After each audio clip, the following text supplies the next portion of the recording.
Hello cousins, welcome back to my YouTube channel. If you're new here, my name is Big Mama Cooks and I have an Instagram page where I post recipes all the time at Big Mama Cooks _. Today's recipe is going to be bechamel lasagna, also known as the white lasagna.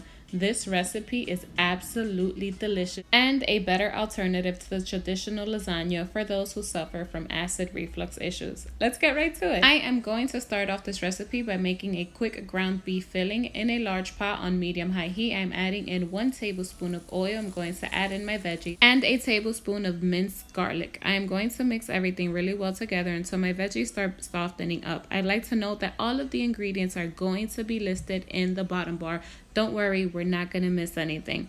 Then I'm going to go ahead and add in 1 chicken bouillon cube for added flavor, and I'm going to mix everything around really well together.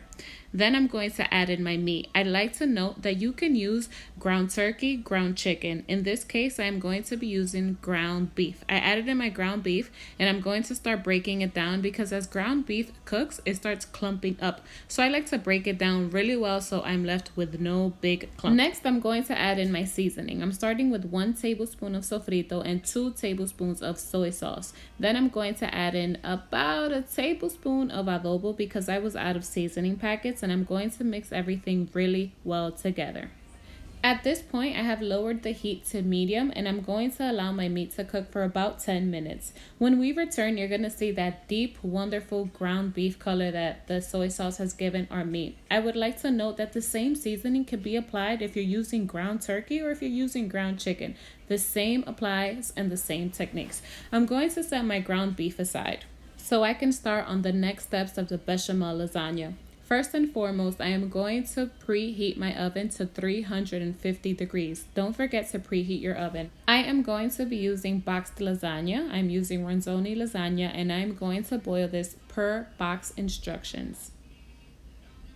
When my lasagna is ready to my tenderness and liking, I am going to drain this in the sink in this awesome strainer that I found on Amazon. Guys, I have this listed in my Amazon store, linked below in the description bar. And I'm also adding in a little olive oil just so that my pasta doesn't stick together while I'm preparing the other ingredients. Raise your hand if you have no idea what bechamel is, but you just think this recipe sounds awesome. Yeah, you too? Bechamel sauce is basically a sauce of butter, flour, and milk. Basically, butter, flour, and milk. We're going to make a roux and we're going to add some milk to it to make it silky. I'm going to be using 2 cans of evaporated milk, 1 stick of unsalted butter, and I'm going to be using 1 cup of flour. In the same pot that I use to make my lasagna, I'm going to melt 1 stick of butter. I'm going to melt my stick of butter entirely, not leaving pieces, and I'm going to add in half a cup of flour. And I'm going to mix this really well. It's going to become silky really quick. The hard part comes when we add in the rest of the flour because then we become really clumpy, but we want this. We want our butter and our flour to become a paste. Once your flour becomes a paste, you have made a roux, and now we are going to add in milk. I'm going to start off by adding in 1 can of evaporated milk, and I'm going to mix this really well together. Again, this is going to become silky rather quickly, and then it gets tricky when we add in the 2nd can of milk because we have to remove all of the clumps. Again, this is going on low heat and we are going to mix this really well so that we can dissolve all of the clumps to make sure that our sauce is nice and silky. At this point, I'm really happy with the way my sauce is turning out, so I'm going to add in my seasonings for the bechamel sauce. Just a teaspoon of salt, a teaspoon of pepper, and a teaspoon of nutmeg. Do not skip the nutmegs. That is a very important ingredient because it gives you the traditional bechamel flavor. Next, I'm going to add in a bag of shredded mozzarella cheese to my sauce, and I'm going to mix it up, I'm going to say for about 2 or 3 minutes until my cheese is completely melted. Once my sauce is ready, it's on to the fun part, building our bechamel lasagna. I am going to add bechamel sauce to the bottom of my pan as a base, and then I'm going to start building the lasagna from there. Next, I'm going to arrange my lasagna noodles and follow up with the meat. Remember, you can add ground turkey or ground chicken. So I'm going to add my meat and I'm going to spread it around. Then over my meat, I am going to cover my meat entirely with bechamel sauce. And I'm going to repeat the same process for a whole nother layer. So then we're going to go again, add our lasagna noodles, spread our meat over the lasagna noodles, and cover that layer again fully with bechamel sauce.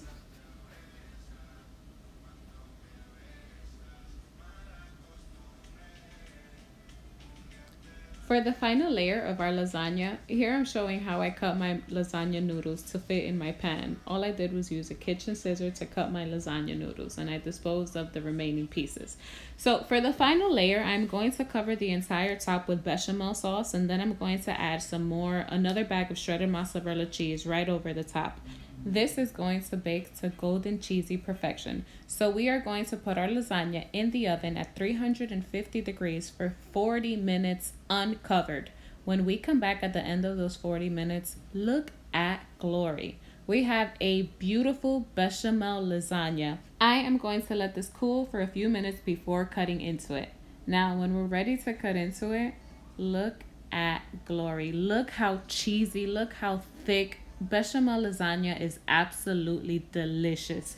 If you or someone you love struggle with acid reflux, this lasagna is a great alternative to traditional marinara lasagna because there are absolutely no tomato products in this recipe, and it's seriously just gloriously delicious. I hope you enjoyed this recipe. I hope you make this for your family. See you again next time, cousins.